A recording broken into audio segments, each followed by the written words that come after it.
Derrière chaque victoire, il y a un prix à payer. Et derrière chaque échec, il y a un prix à gagner. Dans tous les choix que vous faites, tous dans la vie de manière générale, vous choisissez toujours en fonction du prix à gagner. Est-ce que vous êtes toujours aujourd'hui d'accord de payer ce prix ou pas ? Peut-être qu'aujourd'hui, ça n'a plus la même valeur pour vous. Cet exercice, il va beaucoup vous aider si vous êtes face à une impasse. Bienvenue dans les Sagesses de Fanette. Je m'appelle Françoise et sur cette chaîne, je partage avec vous des conseils, des réflexions et des techniques pour apprendre à vivre en harmonie, pour retrouver l'équilibre et pour récupérer son pouvoir personnel. Aujourd'hui, j'avais envie de partager avec vous quelque chose qui me semble primordial de comprendre, ou en tout cas de prendre conscience quand on fait face à des choix dans la vie de manière générale, c'est qu'il y a une vérité qui est celle-ci. Derrière chaque victoire, il y a un prix à payer, et derrière chaque échec, il y a un prix à gagner.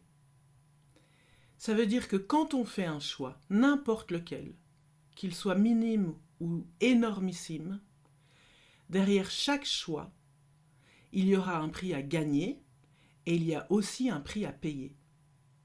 Je vous laisse dans la description de la vidéo un lien sur lequel vous pouvez cliquer pour télécharger l'exercice papier. Ça va décrire tout ce que je vais expliquer en termes de choix et de prix à gagner et de prix à payer dans cette vidéo. Pour mieux comprendre cette histoire de prix à gagner et de prix à payer, on va prendre un exemple concret. Imaginons que vous avez besoin d'acheter une nouvelle voiture. Choix numéro 1, vous achetez une petite voiture citadine 2 places. Choix numéro 2, vous achetez un gros SUV. Dans les deux cas, il y aura un prix à gagner et un prix à payer. Et votre décision finale va dépendre de ce à quoi vous vous attribuez de la valeur.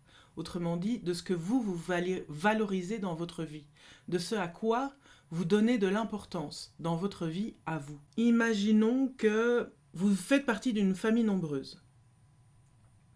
Alors, dans le choix numéro 1, c'est-à-dire la petite citadine, le prix à gagner, c'est que vous allez gagner vachement du temps au moment où vous allez devoir chercher des places de parking. Si vous vivez en ville, la petite citadine, c'est quand même vachement plus facile. Et puis, ça coûte moins cher.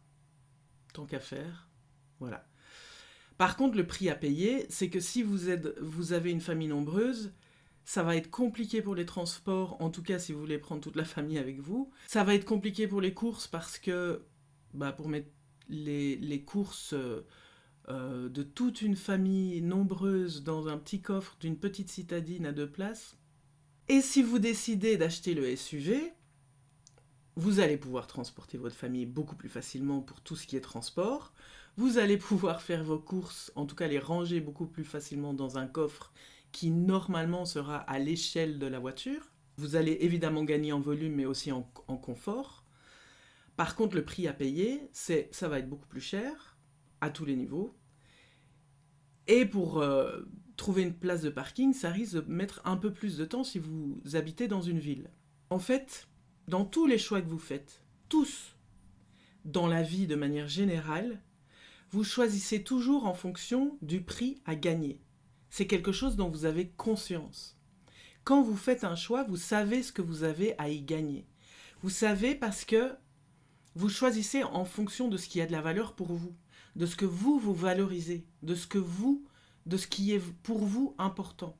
Dans le cas de cette voiture, si pour vous, ce qui est important, ce que vous valorisez, c'est de gagner du temps, en tout cas de ne pas en perdre, à chercher une place de parking, vous allez acheter la petite citadine. Si par contre pour vous, c'est le confort de votre famille, vous allez acheter le SUV. Ça dépend de à quoi vous attribuez de la valeur, de ce qui compte le plus pour vous. Et ça, quand on fait un choix, en général, on sait pourquoi on fait ce choix, on sait ce qu'on va y gagner et on sait ce à quoi on attribue de la valeur. On est beaucoup moins conscient qu'à chaque fois qu'on y gagne quelque chose, il y aura aussi un prix à payer. Vous avez peut-être déjà entendu l'adage qui dit que choisir c'est renoncer.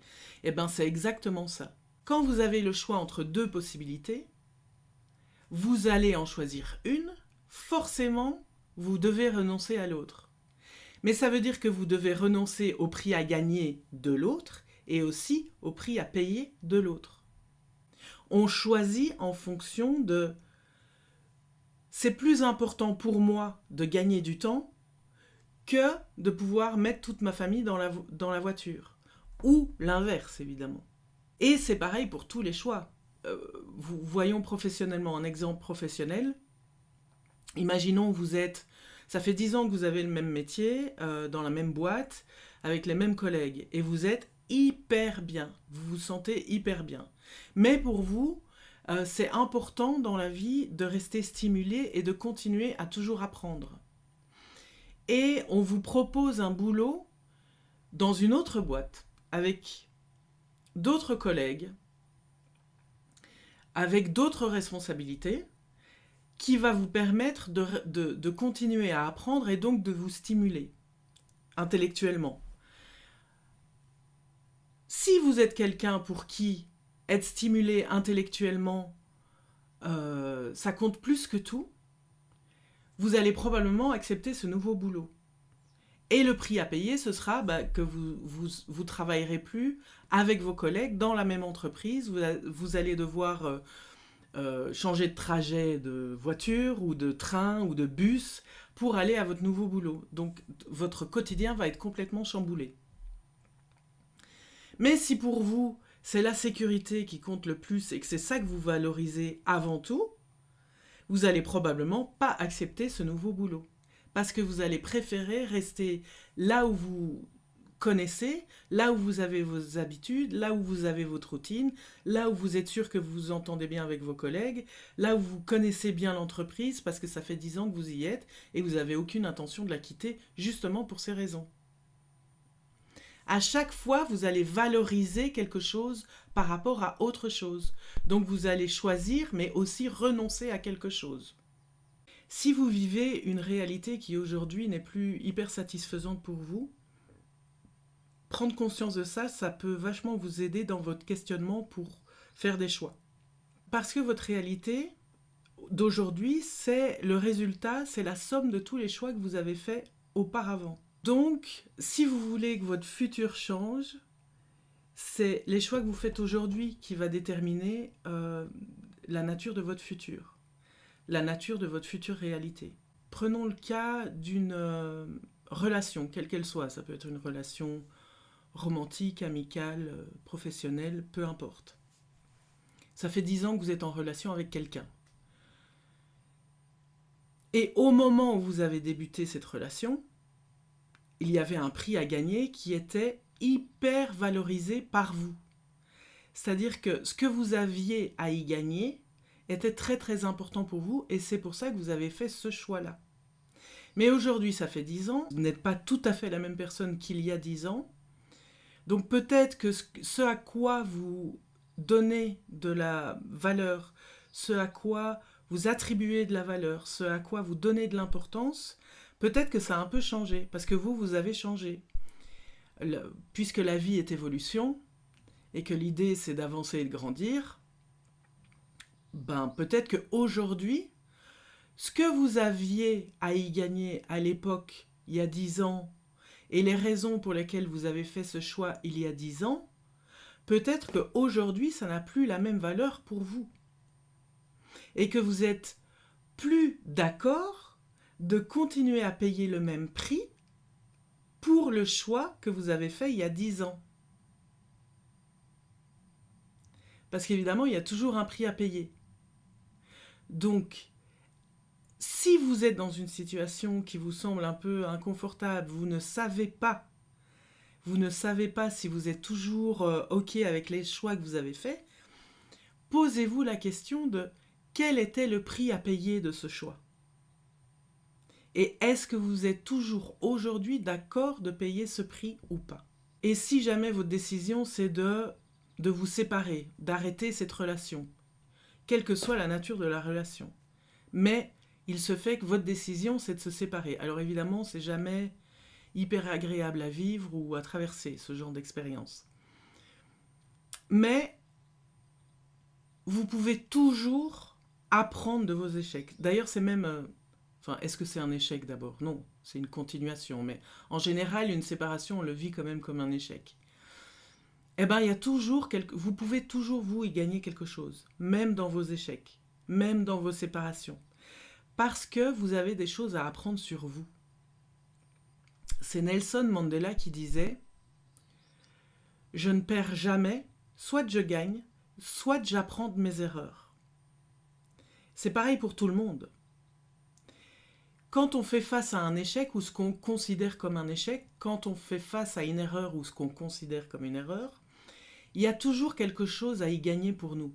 C'est-à-dire que c'est une leçon. Ce qu'on a à y gagner, c'est d'apprendre une leçon, d'apprendre quelque chose pour nous, sur la vie, sur le monde dans lequel on vit. Et c'est comme ça qu'on avance dans la vie, c'est comme ça qu'on grandit dans la vie, c'est comme ça qu'on évolue, qu'on s'élève, qu'on gagne en conscience de soi et des autres, tant qu'à faire. Et c'est ça qui nous permet de ne pas reproduire les mêmes erreurs dans le futur. Tant qu'à faire, ne reproduisons pas les mêmes erreurs. Gagnons du temps et passons à autre chose, en apprenant de nous-mêmes et de la vie, en tout cas de l'expérience que la vie nous offre. Si votre réalité actuelle n'est pas satisfaisante, c'est probablement qu'il y a quelque chose à réajuster. Il faut se poser des questions sur certains choix, quitte à en faire d'autres. Mais en tout cas, il faut se poser des questions. Comment on fait pour faire de nouveaux choix si on ne se pose pas des questions, si on ne remet pas en question les choix qu'on a fait auparavant? Même si on décide de continuer à faire le même choix, au moins on sait quel est le prix qu'on y gagne et quel est le prix qu'on y perd. Et ça se fait de manière consciente. C'est ça l'harmonie, c'est tout le temps être en train de réajuster toutes les décisions et tous les choix qu'on fait dans toutes les sphères de notre vie. Et quand on sent qu'on est en perte d'équilibre, quand on sent qu'on est un peu... que ça coince quelque part, que ça grince, ça veut dire qu'on a perdu en harmonie et qu'il faut aller voir à quel rouage il est nécessaire de prendre du temps et de réfléchir et de se dire ok, là qu'est-ce qu'il y a, d'où vient le couac. C'est comme ça qu'on avance dans la vie. En tout cas, c'est comme ça qu'on réussit à se construire un environnement, une réalité qui est à chaque fois, qui s'adapte à qui on devient en évoluant nous. Comprendre ce système de prix à gagner et de prix à payer, ça nous aide vraiment tous au quotidien à adapter notre réalité en fonction de la personne qu'on devient, puisqu'on évolue constamment. Et que la seule chose qui est constante, c'est le changement. Ben nous, on évolue constamment, on apprend constamment, on avance constamment, on grandit constamment. Réajuster constamment notre réalité avec qui on devient, c'est ultra nécessaire pour garder l'équilibre et garder une réalité qui nous correspond. C'est comme ça qu'on apprend de nos erreurs. C'est comme ça qu'on avance. C'est comme ça qu'on fait des meilleurs choix pour qui on est aujourd'hui, en fonction de qui on est aujourd'hui. Cet exercice, il va beaucoup vous aider si vous êtes face à une impasse, que vous savez que vous devez faire un choix, mais que vous ne savez pas par quel côté vous y prendre. Donc faites la liste du prix à gagner et du prix à payer pour chacun des choix qui s'offrent à vous. Si c'est un choix que vous remettez en question, posez-vous la question de pour quelle raison j'ai fait ce choix à l'époque? Quel était le prix à gagner à l'époque? Est-ce que c'est toujours important ou aussi important pour moi aujourd'hui? Et est-ce que je suis toujours d'accord de payer le prix de ce choix aujourd'hui? Qu'est-ce que je valorise aujourd'hui? À quoi j'attribue le plus d'importance aujourd'hui?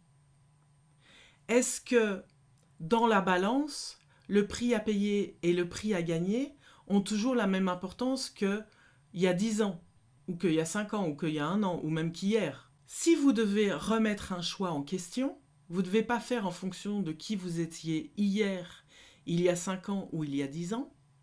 Vous devez remettre en question par rapport à qui vous êtes aujourd'hui, par rapport à ce qui compte aujourd'hui, et faire en fonction de à quoi je veux que ressemble ma réalité demain, dans 1 an, dans 5 ans, dans 10 ans. Parce que, vu que notre réalité d'aujourd'hui, c'est la somme des choix qu'on a faits jusqu'à aujourd'hui, La réalité dans 10 ans, ce sera la somme des choix qu'on a faits à partir d'aujourd'hui. Donc, votre futur dépend d'aujourd'hui. Si vous avez l'impression d'être dans une impasse, que vous avez un choix à faire et que vous ne savez pas par où commencer, je vous rappelle que dans la description de la vidéo, juste en dessous, il y a un lien sur lequel vous pouvez cliquer qui va vous amener à télécharger un document avec cet exercice mais mis sur papier. Donc avec choix numéro 1, choix numéro 2, prix à gagner, prix à payer, et avec des cases à remplir et compagnie. Ça va vachement vous aider en clarté et ça va vraiment vous apporter une conscience différente de votre situation. Et ça va vous aider à vous poser des bonnes questions. En tout cas, c'est important de faire ce travail de conscience, de vous poser des bonnes questions, de vous remettre en question, de ne pas avoir peur de vous dire que vous avez le droit de changer d'avis, que vous avez le droit aujourd'hui de faire des nouveaux choix. Le travail de conscience, c'est accepter de se poser des questions, accepter de se remettre en question, accepter qu'on a le droit de changer, accepter qu'on a le droit de faire des erreurs, accepter qu'on n'est plus les mêmes, accepter qu'on change, et comprendre comment tout ça fonctionne, et comprendre comment nous on fonctionne. Et pour ça, il faut se poser des questions. Et c'est comme ça qu'on apprend à faire des choix plus éclairés, qui représentent plus qui on est, qui nous représentent mieux. Et donc du coup, notre réalité s'adapte. C'est-à-dire que du coup, notre réalité est plus facile à vivre au fur et à mesure qu'on commence à faire des choix qui nous ressemblent, qui répondent à nos besoins, à nos envies, à nos rêves, à nos objectifs, à nous. Plus on le fait, plus notre réalité nous ressemble. Plus notre réalité reflète ce qu'il y a à l'intérieur de nous, quand on fait un travail de conscience. Si vous avez aimé le contenu de cette vidéo, je vous invite à liker sans modération, abonnez-vous à la chaîne, laissez un commentaire avec votre expérience à vous. Je vous donne rendez-vous à la prochaine vidéo et en attendant, prenez soin de vous.